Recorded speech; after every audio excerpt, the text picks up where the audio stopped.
At 3:30, we got number 4 Florida State, who's 8-0, traveling against Pitt, who's 2-6. Florida State favorite by 21.5 points on ESPN.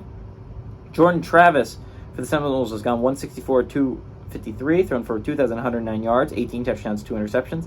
Trey Benson's had 85 carries for 544 yards and 7 touchdowns, and Keon Coleman's had 38 catches for 538 yards and 9 touchdowns.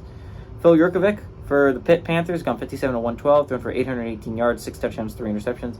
Cabot Flemister has had 76 carries for 306 yards and 2 touchdowns, and Kanata Mumfield has had 33 catches for 399 yards and 4 touchdowns. Pitt is 6-4 against Florida State all time. Last game went to Pitt in 2020. Pitt is 3-0, but in these games, if they are one possession. Also, Pitt has not won at home against FSU since 1983. Now, do they play all the time? No, so it's not a huge deal. But again, Pitt hasn't won at home against FSU since 1983. So this is a big game for Pitt, right? Like, it's a big game for FSU because they're undefeated and everything, but it's a big game for Pitt as well. Remember, Pitt is 2-6. You lose this game, you're not making a bowl game this year. And teams typically fight a little bit harder when they get to that point. It's going to be at home. Remember, a lot of people are going to be like, Pitt is 2-6, and this is a bad Pitt team. It's not the greatest Pitt team we've seen in a while. But it's the same Pitt squad that knocked off Louisville, right? An undefeated Louisville after a big win in Notre Dame, and Pitt kind of spanked them. Pitt looked like the better football team.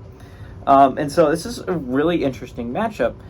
Florida State has their own playoff destiny in their hands. I mean, every undefeated team in Power 5 football does, right?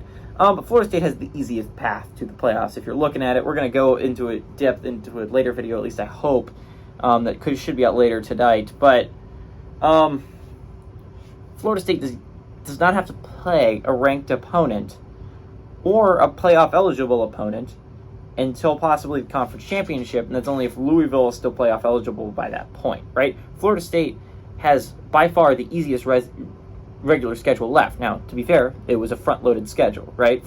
Florida State had to play LSU and Clemson and all these teams, good teams, at the beginning of the year, so they didn't have to play them later in the year. And it's not like they don't have any shot at getting upset. Miami is still a very good football team that had a chance of beating you. Florida is still a pretty good football team that you're going to the swamp to try and take on. It's not like there's no chances for upsets there.